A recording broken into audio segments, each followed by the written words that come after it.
எங்களுக்கு தரப்பட்ட இடத்துல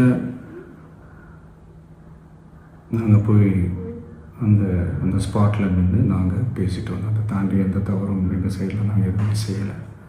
பட் இருந்தாலும் எங்கள் கட்சியை சேர்ந்த நிர்வாகிகள் தோழர்கள் மேலே எஃப்ஐஆர், அது மட்டும் இல்லை சோஷியல் மீடியாவை சேர்ந்த நண்பர்கள் தோழர்கள் அவங்க மேலே எஃப்ஐஆர்லாம் போட்டு இப்போ பிடிச்சிக்கிட்டு இருக்கிறாங்க.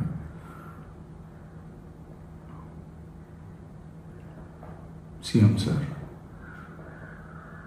உங்களுக்கு ஏதாவது இந்த பழி வாங்கணும் அப்படின்ற எண்ணம் ஏதாவது இருந்துச்சுன்னா என்ன வேணாலும் பண்ணுங்க. அவங்க மேலே கை வைக்காதீங்க. நான் ஒன்று வீட்டில் இருப்பேன், இல்லை நான் ஆஃபீஸில் இருப்பேன். என்ன வேணாலும் செய்யுங்க. நண்பர்களே, தோழர்களே, நம்மளுடைய அரசியல் பயணம் இன்னும் ஸ்ட்ராங்காக, இன்னும் தைரியத்தோடு